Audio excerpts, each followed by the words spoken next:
Oh, hello. This is Tak Chung from Walk with Tak, and welcome to my YouTube channel. If you enjoyed this video, please like, subscribe, and share. The other day, I just received a call from my wife, and she told me that she was on her way home. She just completed an important project, and so I would like to make something nice for her. She is about half an hour away. I said to myself, not a problem, because with advanced prepping, I have everything ready to go. I know my wife loves salmon, so I'm going to cook a salmon dish with the vegetables that she enjoys, which include eggplant and mushroom. Okay, I better not to waste any more time. So let's get into the kitchen together and see what we could do. I'm not the kind of person normally rave over my own cooking, but I'm going to do it for this one because I think I cook everything just right. Again, I'm going to cook this dish in two different sessions. The first is to cook the vegetable. I'm going to start out with some Brussels sprout. And I'm going to add about 10 ounces of eggplant. I put the eggplant and the Brussels sprout in together a bit because they take about the same amount of time to cook. Eggplants are hungry for oil, so I put in a little bit more oil. I try not to use too much oil. Next, I'm going to put in the carrots. I love all these three ingredients. To me, this is what I would call my dream vegetable mix. The cooking oil plays an incredible important role particularly for the eggplant. The eggplant sucks up the cooking oil readily, so I put in a little bit more.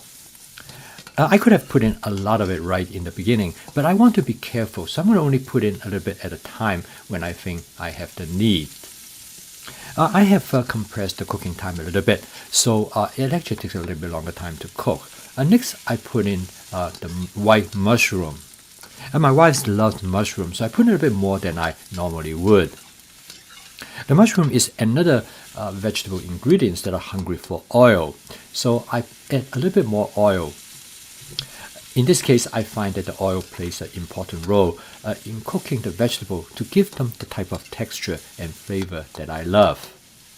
Okay, now the vegetable almost done. Next, I'm going to add some water to steam the vegetables. It is a two-step process in cooking the vegetable in the wok. The first step is stir frying. The hot oil provides a temperature environment, allow a chemical reaction known as Maillard reactions to take place that generate flavor molecules on the surface of the food. This chemical reaction takes place between 280 degrees to 400 degrees Fahrenheit. And this is the reason why fried food tastes better. At this point, I'm going to season the vegetable with my basic seasoning mix. It is to enhance the natural flavor of the ingredients. You can take a look at this video if you would like to learn more about the components in this seasoning mix. And next, I'm going to season the dish with two different types of sauce. First with oyster sauce, and then I follow by with some hoisin sauce.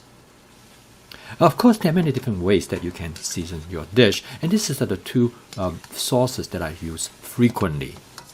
The oyster sauce to enhance the savory of the dish, whereas the hoisin sauce provides some sweetness. I then did a taste test and decide whether I need to make any further changes. It tastes good to me, so it is ready. The vegetable portion of this dish cooked very quickly. It took me approximately about 6 to 7 minutes. Now, since I have everything already prepped in advance, all I need to do is take them out of the refrigerator and get them ready, and I was set to cook.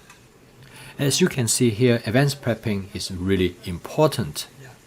And by prepping in the beginning of the week, it's just like I have deposit money in the bank and I can withdraw them anytime I want.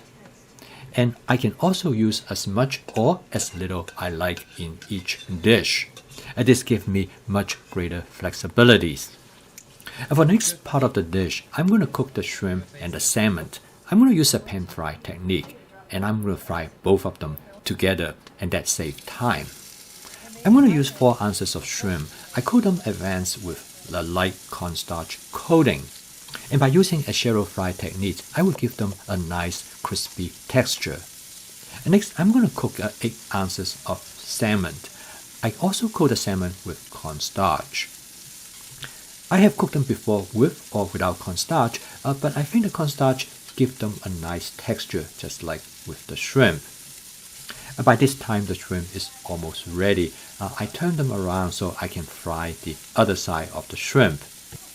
My wife and I love shrimp very much, and this way is probably the best way to cook shrimp that I have tried before.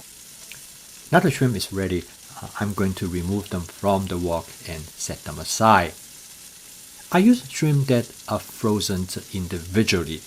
That makes them really convenient. I can use as many or as little shrimp that I want for each dish. And when I put them in a bowl of water, it takes only about 5 minutes to thaw them out. Each time when I purchase salmon, the first thing I will do after I bring them home is that I will cut them up into small chunks as the size that's shown here. I then store them in 6 to 8 ounce portion in small Ziploc bags.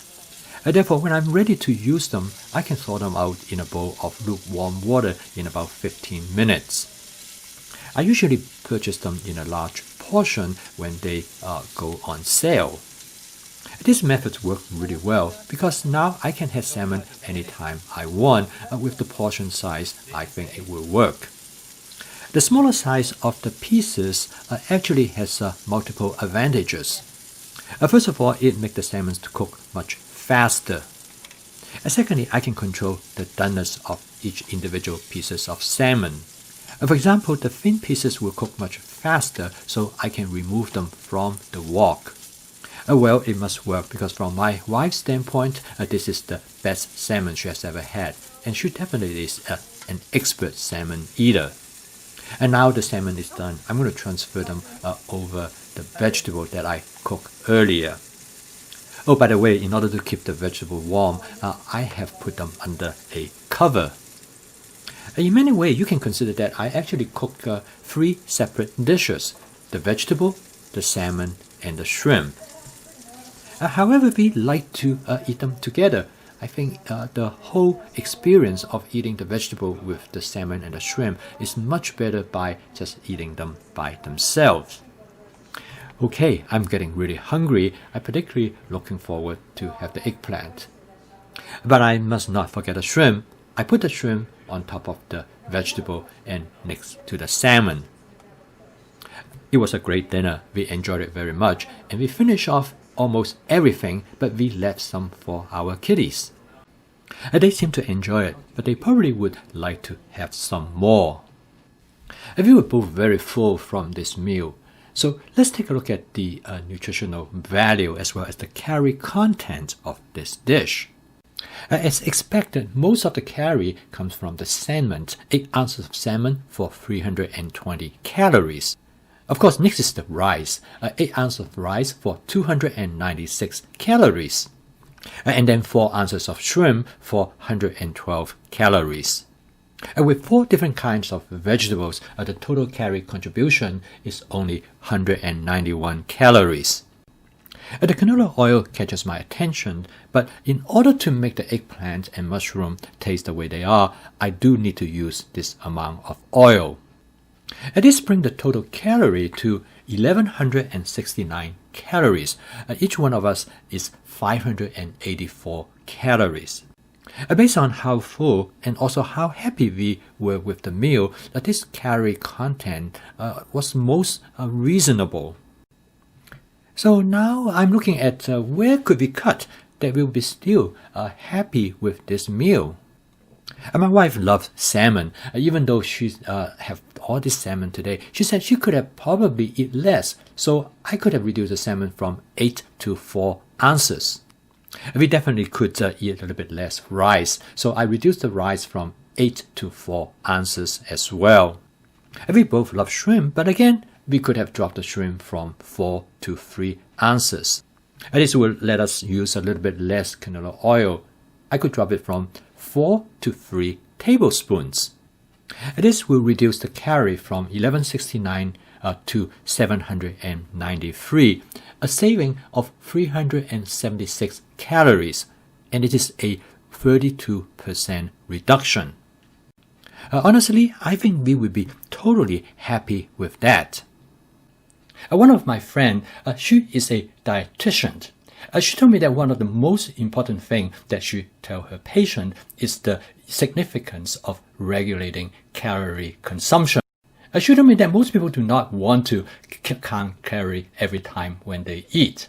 However, once they understand the calorie contents of each ingredient in their food, that becomes much easier. And this is the reason that in all my cooking demonstration, I try to help you to analyze the calorie included in the meal. It turned out that once you understand what goes into the dish, you now start to have a way to control them. As you can see, not all ingredients are equal. Some ingredients has deceptively high calories. So hopefully, for me to using this approach will help you to understand how to regulate different ingredients to minimize their calorie contribution.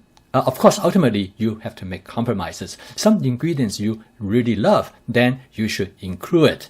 By making this adjustment, you're going to have the best of both worlds. You're going to have food that you enjoy at the same time that food that will keep you healthy. Thank you for watching. If you enjoyed this video, please like, subscribe, and share. I'll see you next time.